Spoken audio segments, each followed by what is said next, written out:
بسم الله الرحمن الرحيم الحمد لله والصلاة والسلام على محمد رسول الله وعلى آله الأطهار وصحبه الأبرار رب اشرح لي صدري ويسر لي أمري واحلل عقدة من لساني يفقه قولي يا الله يا رب العالمين إياك نعبد وإياك نستعين أمبي على تنكف الحمد لله رب العالمين كارتين كان على تنو واجلو كني واجلو نفهمادي أكاك كمان نفهماي على كفذكر إن نفعت الذكرى مو هكذا جيكا واجلو كنابل نفكت ما منا واجلو من نفك واجلو من تدونغو كمو لغوسي كي ركورتا كرمو كان كتلكا على كمو دو جهنم ني دوناي تبوتون كمو جيكتي على كهينالا ني جنوبوكي على تيا فيما مسودو دلكا تليفون جاما كولك ني بافكا توبي كاتا على كويرا لا سيسا كومي كمو يلي جيكتي ويسكالا بيافا علي ماوا انديسان واجلو تشو يو كما ka wajuli fo ala ka hina be yoro nusra mo bi pa kuna ni ala ka yafa yoro nusra mo bi pa kuna femi jigitiga yoro ye ka fo ka gele ya odonde be ala kan kisoma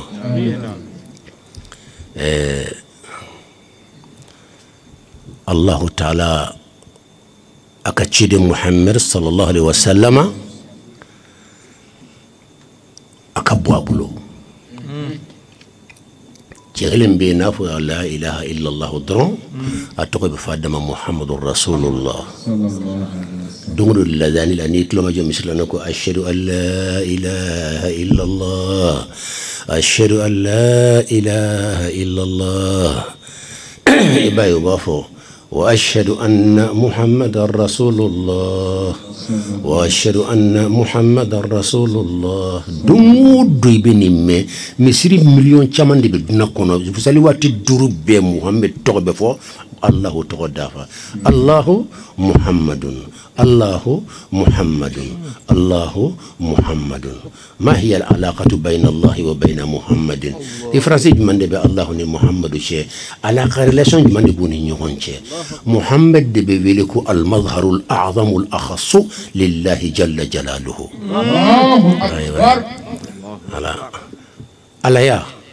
منكتو على تي على جاتي تي أبدا على جاتي تي دي واجرو چوكو كاشا أنت سواما إتسكي يرى كما تكال على نونا موسى كايرة فوق تدناولي هرما دنيرة يا نيدي أكا جانوا إيتالو أكا فيوا أكا سروا جيمان دونوا أبي إيتالو أبي بوچودي هالي بس نوع چودي فوق تيسا إيتولو الله أكبر دونك أنكا نيرا كروسين بي على لمبي على يرا مغولا بي على يكروسا لا نبي الله موسى نالا بي عليك أنكا علي أكو ربي أرني أنظر إليك قال لن تراني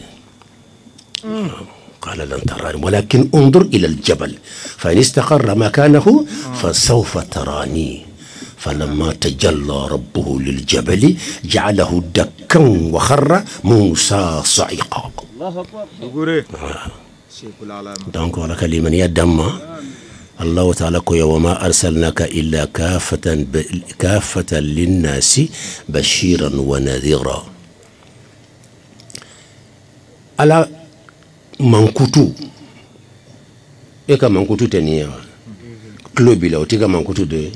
إتيكا نكافلة لكسا وتيكا منكتو دو إتيكا كما وتيكا منكتو دو بولو بيلا وتيكا منكتو دو سومبيلا وتيكا منكتو دو وعلى كمنكتو ويجمعني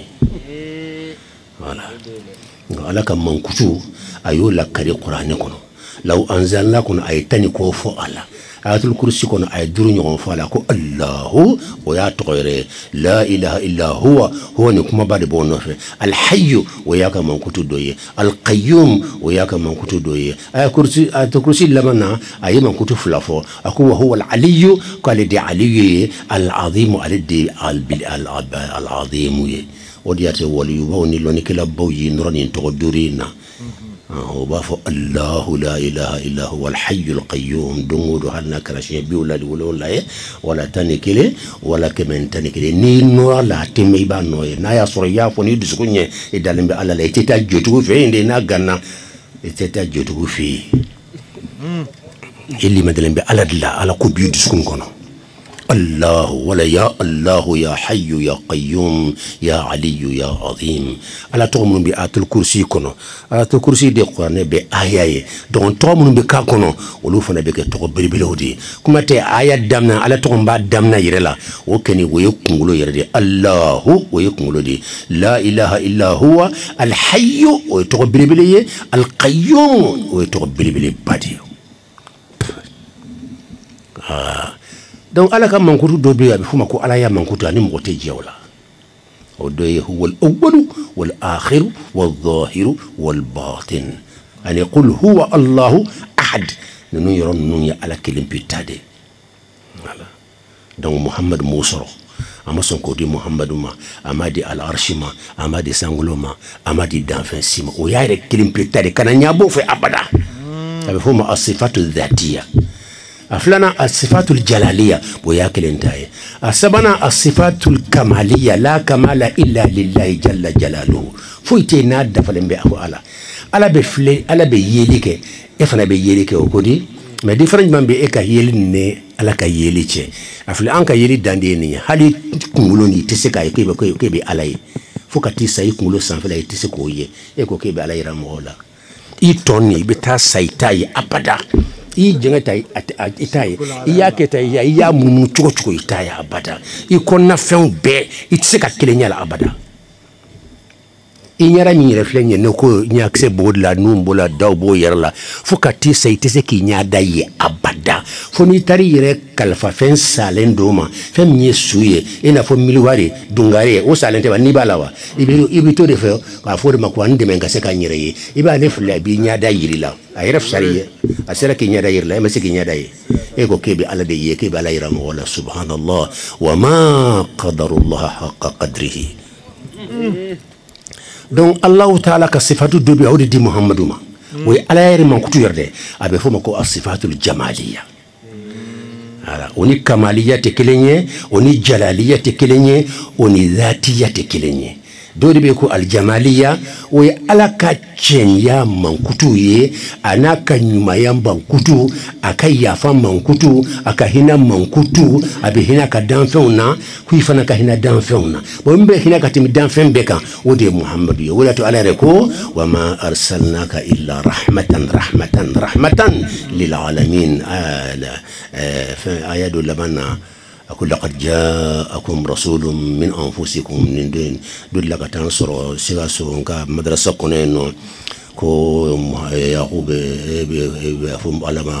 على كرام محمد مكوكا الرحيم دي وتمي باب لا بلاسي لوا كل رحيم على كلمة بدي بسم الله الرحمن الرحيم على كلمة بدي الرحيم كو بركا يبي محمد الرحيم وتمي باكي عليها لدي مفهمك على كرام مشركوي كرام كافري يبي جهنم يتبو أبدا ngoci yanko ni kan way tuluma jogo sabe net fede ala yarde muhammadu tawada ko rahim ko yorjuma ngo ala ko yoram la laqad jaakum rasulun min anfusikum azizun alayhi ma anittum harisun alaykum bil mu'minina raufun rahim muhammad ar-rahim di ala de yafote muhammad ar-rahman de ay rahman te fo dan fashima rahman ka girinde mais rahim o be fo muhammadu ma jonya fama allah shani musaballa o dabari banna ngot ma Qur'an karande wa abuna foko ne dia fo ne ken ma fo abuna ala rejlaki wa abuna allah jelaki wa muhammad ya rahim di muhammad kar rahim ya reni ala rete fuitabo ay non ni ala rede muhammad ke al mazhar al a'zam al akhass lir rahmat ar rabbaniyyah al wasi'ah ربنا وسعت كل شيء رحمة وعلما والرحمة الواسعة مظهرها الأخص الأعظم البشري هو النبي محمد عليه وعلى آله الصلاة والسلام على كلمة يا دم أيا فامو ودي محمد بهنا كتمي بيعك بس كي على ياك هنا يا من كتير دام على كربية فبما مغبر تونيو في مو يكون كلا يا فلم بما دون لا كنا كلا كرا فرما إدارة بيك مغنى مغدو بولا بيك أنكي كرافو يتلون كاتوفيوا على كرا كنا توفوني أبدا أتوي mba feka nka mantoma dungu ngani ya jele mba bema mi juti mboshima mani ya telefonye sano awangani ya bina jele makata tigi fanfe ndusu betinya kata tigi fanfe obseke ke sobe ala ba halaki otman tafi ka tigi fonye على كرا محمد صلى الله عليه وسلم على كرا كصفات الجمالية إما يكون على هرمدين دا كسورة لوا دو يا كروكندي كوني هرمدين على هرمدين دا أيرك كسورة لا ودي محمد وي على كصفات الجمالية أيو بلي بابدا فاتش كلم بدلا كاجينغا بلا دوغلو كاي تشينفلي أمانا يدرون أو كلم جيني علىكو إني بالله محمد كيرم درون يكلي بتاعه ومغفر بدنا كنا بمجرد رؤيتهم تتذكر الله جل جلاله نعم قل لا تصحب من لا يدلك على الله مقاله ما دو يبا درون يكلي بتاعلكو هذا هو محمد رسول الله وتمنى يافل در يكلي بتاعلك الحاليوكو على بهنا منونك أبي نبايا منونك أيودي نيني بيفه هل نبافة كعلى مغوي ساكا كنورتي يبقى صفات الجمالية وكرا يبقى بكي جوجد ربيلا مثلا كعبد الربانية سيسا يبقى صفات الجمالية كنا يا رحمن بالا رحيم بالا غفار بالا عفو بالا حنان بالا وهاب بالا نانيو نانو أكان يوم ياتون نوكا أبي تفو بيج دبا دمالا يبقى تلو كاندري بيج أبجوكو كي يرلا يبقى يلما سانكا كي على مغوي بس كي على كمانكوتو دو يغو سوريلا أبي موتو بو يغو ناسيسا هالي مغامني دوسوكا ساتهيرا سورو هالي مغامني كروفا كاكوتو أتهيرا سورو توني بس كي يكرا على مغوي على كراكو حديث القدس كنا من آذى لي وليا وقد آذنته بالحرب ما مي على كولي دو توركي با كرفو ولا كبي لبو دنيا ولا كسا توتنيا تشوبا كي مسوتا كتشابي على كان كيسما يبتسي مغو دوما يكاكو بيبتنيا اودو فوكا تدنولا تنيا يبدو اوكي كتاكرا مغو فيا كتا جوتو فيا لبا يلا جوتي كده وكوركي تو يكا جهنم دونكني وسيركا با اشيتانيا في كاسي كتا تريفا كايا فايما et puis quand tu as l'ambre ka fo saldo ya fama afara o tere bi tlen yere de ni de ken ni fu ko fe ya fama hein moni mo fo saldo ba fo ku ba glan pe do ka kengo ju ka tay fo karamoda karam wanga ya fo nyoma wala ndek ni ya fo ne ka ya fama ha e ba fo ko nya fara ko ko ya fa le bon absega ke ala ya fama sari ala kale man ya dama ni muhammadi kuma do bien muhammadun ما كان محمد أبا أحد من رجالكم محمد ما كان ماشي فاي أولا أيوة أنا فنيك ما بايدي محمد تمغشي فاي أيوة ولكن رسول الله ما لك تشيدين ددو وخاتم النبيين أني النبو لبا من أنجويا نكاكما فنا جويا بداني ما مكا ولا دوني بس كابي مانكا بادو مانكا جمانا كونو ko annabi were binna alakira kofe d'abord o yere tede kwa nana ka banyire o yere tede katlaka tigi tofo akuma fana bunyana ka cere dina kono fanga bari ba tigu la setigu di fana be ante mo la guside ambe qur'an aya di masisa wa khataman nabiyina walau kana al murad bi khataman nabiyyin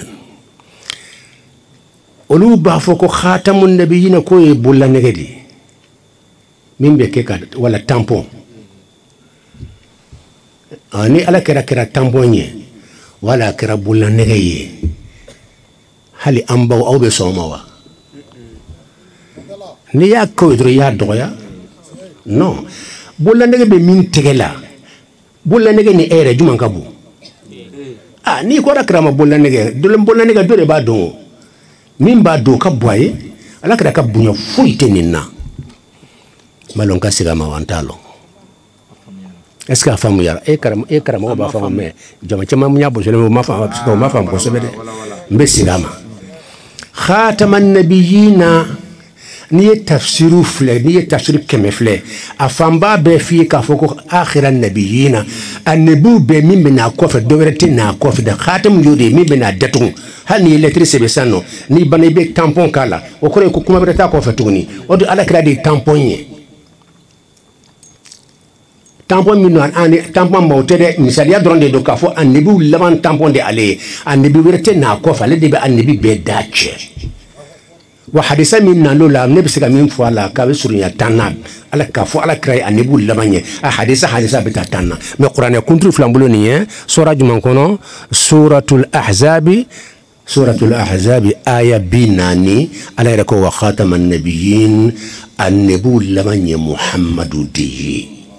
tafsir tigi famba be yo de fo mun be qur'an korolon nu ye qur'an korosebe tafsir ibn kasir tafsir at-tabari tafsir al-jalalain tafsir e ya bedale kani aya kara o ba fi ko annibu lama mais do ya koroke non ko bolla nege parce que bolla non fane khatam di donc na fora ko korof la bala absaka ke bolla nege absaka ke annibu lama nye e ba ke jumani haklima mun ne ba ko parce que kabotewa odorantew ala kira de yafu harisa wera kono ko la nabiyya ba'di annabi ten kofe ni be korodiama ala kira ka kuma kanke ka kuma korofo o de nyogote ako la nabiyya ba'di annabi ten kofe donc ibo korota sano parce que ayre ya korofo yoro bere akuma ka chafu ka damatimi andun la an ya fo shiya chama kambe Allah bere be dewa kama kele kote ambe qur'an chama boka bla ka sunna bla Qur'an tafsir chama bla keneka ka sunna kitabu famba bebla keneka e mi fo ayira kele kote ni mase ka yere lebu oh donyi Qur'an dale ko ni afle khataman nabiyina afle keneka e fana ka itabo ka fo aywa abulla nege do o yira ala kalimani adama oye kelenye aya famu ka fo nakara bulla nege ala kira ka bunyatala munna parce que bola nege be do haramadon de bolola niko annabi laban iye bunya la ka sisan o koro annabi wurete na ne ko fe ne ya dandi e pinere cira ka fatan kata mo bema annabi tawbe cira ka mo dima dugu do mo ma wala qabila do mo ma me ka cidna bema wo muhammad sallallahu alayhi wa alihi wa sallam kelim pidi do fana ko khataman nabi ne koro de ko min kafsa dan annabi be ka koro yode ninga juga to be parce que ayite ni ye munjidla ita e dictionnaire la ita e tafsir la ibe dictionnaire kemeta ka dale ita ya shiba fo ko khataman nabi ne koro de khataman nabi ne ka koro de ko afdalun nabiyina ito e tafsir sila ita e munjid sila ita e lugha sila ni kuma yere borami atire se ka boro fanye ka be ni kitabu kono fona ka yera ka kitabu yi donc ala kan bela jelen kanda ant ma faka kuma dace yoron minna wodi ni yoron ni nye khawa khataman nabiyina annabu laban huwa muhammadur rasulullah nere tara qur'aneta ka damna fle fa laban ka tarsoro ala batoka fodi arsalna qablaka arsalna min qablika arsalna qablaka arsalna min qablika arsalna qablaka ni ala cidon cika ko e muhammadu je ni cidin chamanci e muhammadu yi no ayaw jate arsalna qablaka arsalna min qablika ni cidon ci ka ko e muhammadu nye me aya kelenye min ko ni cidon ci e muhammadu kofe ka fo cire kelen cire kofe ne mo kelen yere kuma ire banna ya be taro juma tuguni aya kelentere nya jate be taw aya tan ani duru ka tabla aya muga abe tawla ay rabbi arsalna qablaka arsalna min qablika qablaka ika konye min qablika ka konye sani kana nye chidonchi me ina len ko fe nye chide wure chi ko fe o kelente qur'an kono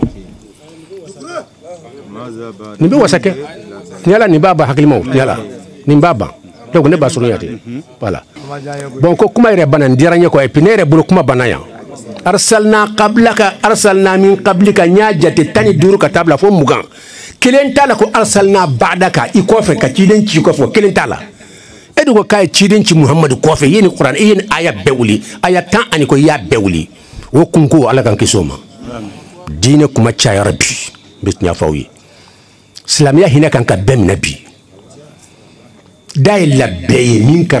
karne tew bebi sawfo do bi se kana ka durki ba do ka jalabu ba meleke kinya ke cogo de la kosobe ka korosi bilbil ba do wirdi ka kuma tan alquran kan fo muso be kule ya fo mani muso kan kuma ba foko to tan kan kuma so man yo me ki ja droga foko sa ba do mun na ala arshi la ngache ko sa yin fana le bana ka taru sa were ko ngache ay wona ni ko kuma ba nur ba fa bi wajiri ni ko shite amba aya unya ile obena ufa aya unya ile mombe tinya fo akula me kuma kadi wote min furat nya do wala tinya te wala ka gele اللهم صل على محمد وسلم امين اسرائيلتي الحمد لله ربنا ظلمنا انفسنا وان لم تغفر لنا وترحمنا لنكونن من الخاسرين اللهم اغفر لنا وارحمنا وارض عنا وتقبل منا وادخلنا الجنه ونجنا من النار واصلح لنا شاننا كله اللهم انصر الدين وانصر من نصر الدين واجعلنا من أنصار دينك المخلصين واخذل من خذل المسلمين آمين يا رب العالمين اللهم أطفئ نيران الفتن عن بلادنا وعن ديارنا وعن بلاد المسلمين برحمتك يا أرحم الراحمين سبحان ربك رب العزة عما يصفون وسلام على المرسلين والحمد لله رب العالمين.